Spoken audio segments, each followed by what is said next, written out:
Olá, amigos do canal Redemptoris Mater. Sejam muito bem-vindos. É com muita alegria que os acolhemos em nosso canal.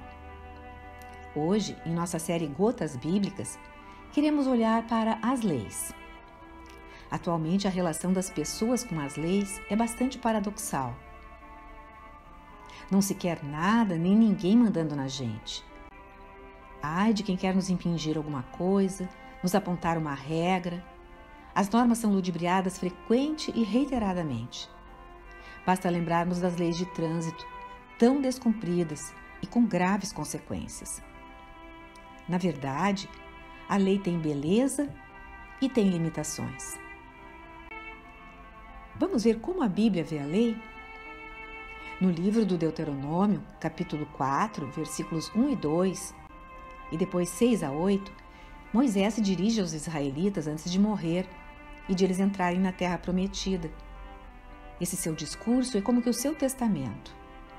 Ele fala assim: E agora, ó Israel, ouve as leis e os preceitos que vou hoje ensinar-vos. Ponde-os em prática, para que vivais e entreis na posse da terra que o Senhor, Deus de vossos pais, vos dá. Não ajuntareis nada a tudo o que vos prescrevo, nem tirareis nada daí, mas guardareis os mandamentos do Senhor vosso Deus, exatamente como vos prescrevi. Qual é a grande nação que tem mandamentos e preceitos tão justos como esta lei que vos apresento hoje? Se olharmos a história, veremos que o Egito, a Babilônia, a Grécia, Roma, foram grandes potências políticas e militares, ou também filosóficas. Israel não tinha nenhuma dessas grandezas, mas tinha a lei, a Torá, que era o orgulho e a alegria de Israel, a lei dada por Deus. Podemos afirmar, de fato, que quanto mais reverenciamos algo, quanto mais algo é valioso ou importante para nós, mais nós tendemos a cercar de leis esse que é um bem para nós, para a sua proteção. Pensemos, por exemplo, no Museu do Louvre em Paris, aquele museu maravilhoso. Não podemos fazer lá o que quisermos. As obras são protegidas, não podem ser tocadas, às vezes há que manter distâncias, ficar atrás de cordas. Não podemos levar algum quadro conosco ou propor complementá-lo, se achamos que temos vocação para a pintura e que poderíamos colaborar com essa obra. Guardas, câmeras, tudo isso protege as obras do Louvre. Se não respeitarmos, seremos até presos, dependendo do grau de invasão do que fizermos. E achamos lógico que haja essa proteção. Nós a respeitamos espontaneamente. Com esse exemplo, vemos que há leis que consideramos valiosas. Leis são instrumentos pelos quais conservamos coisas que valorizamos. Para dar um outro exemplo do nosso cotidiano, não é possível jogar uma partida de futebol sem seguir as regras que foram estabelecidas para elas, ou não será futebol. Como indivíduos singulares, não podemos modificar essas regras. E não seremos aceitos no jogo se nós as violarmos. Mesmo jogando entre amigos, vão nos mandar embora se quisermos jogar de outro jeito. Muito bem. O que é a coisa mais importante que há em nossas vidas? Creio que podemos dizer e concordar que é a vida espiritual e moral, vivida em harmonia com Deus e com o próximo. Quem valoriza a vida espiritual ou moral quer as leis que as governam, leis que ensinam, que mostram como atingir essa paz e harmonia. O apóstolo Tiago, na sua carta, observa inclusive: recebei com mansidão a palavra em vós semeada, que pode salvar as vossas almas. Ele fala da palavra semeada, plantada em nós, em nosso interior. E afirma que é palavra que salva. Que palavra ele está referindo? A lei de Deus. A cultura de hoje, no entanto, fomenta atitudes bem diferentes. Faça o que lhe apraz, o que quiser. Quem vai lhe dizer o que fazer? Que ninguém nos impinja algo ou nos diga como agir. Se pensarmos bem, isso é sem sentido. Voltando ao exemplo do museu, aventuremos entrar nele segundo as nossas próprias regras, sem qualquer espécie de restrição, ou num show de teatro, em qualquer lugar, público ou privado. Poderemos ser expulsos. É necessário seguir as leis que foram criadas para o ingresso nesses lugares. E elas são razoáveis, nós sabemos. Assim como as do futebol ou do vôlei para quem joga, ou da maratona para quem corre, ou todas as regras das Olimpíadas para quem compete. Essas leis já foram inclusive internalizadas por nós.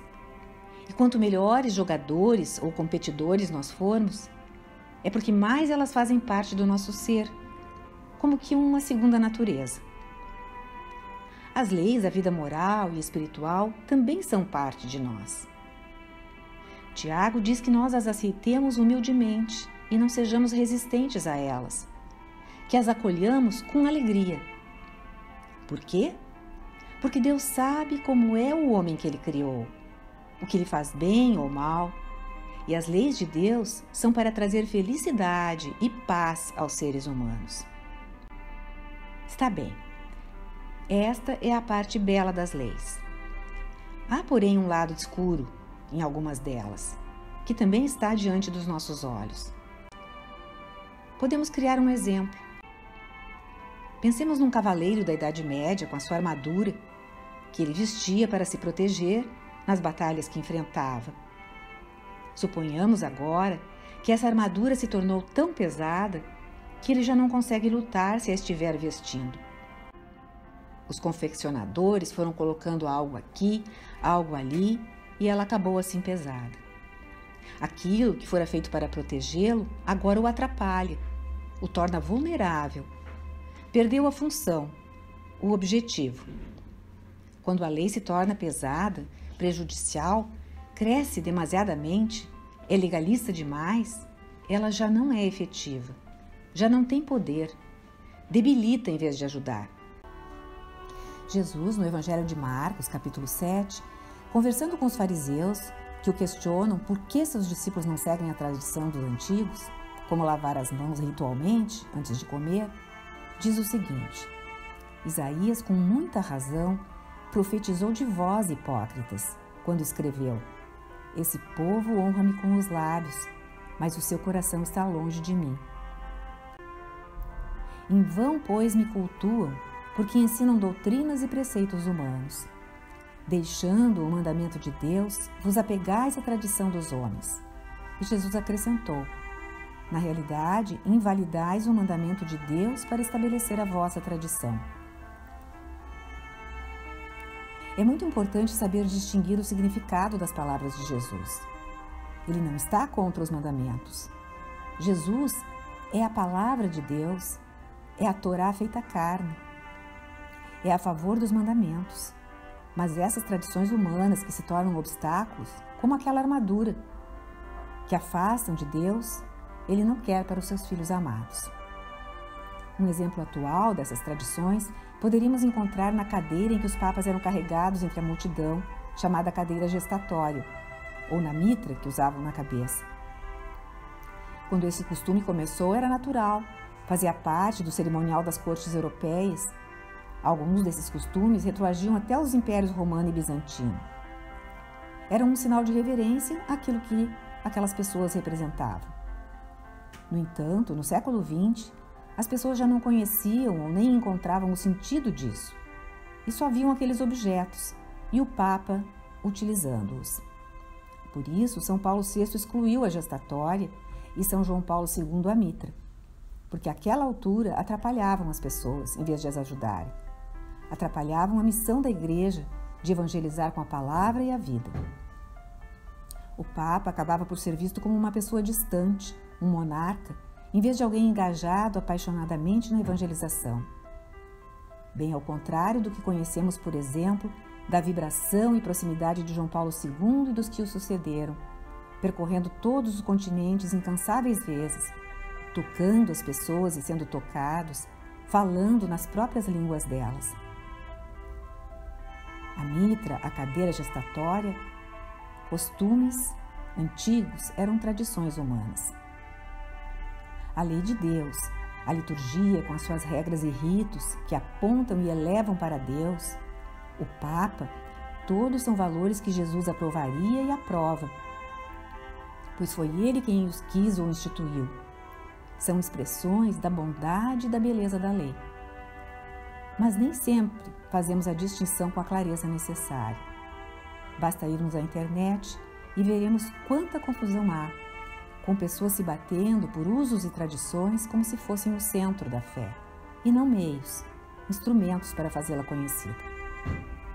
Por isso é tão importante para a Igreja e para seus membros olhar para a conversa de Jesus com os fariseus, que Marcos narra, e fazer como ele, acolher e manter a verdadeira lei divina e abrir mão das leis humanas, quando desvirtuarem o objetivo maior, a meta, a grande missão, tornar Jesus conhecido, ajudar os povos a encontrá-lo e a amá-lo.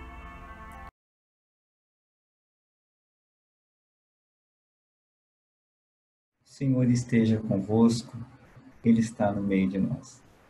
Abençoe-vos Deus Todo-Poderoso, Pai, Filho e Espírito Santo.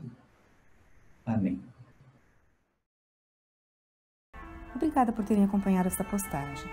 Se gostaram, cliquem em seu like, inscrevam-se no canal e acionem o sininho para serem notificados de outras publicações.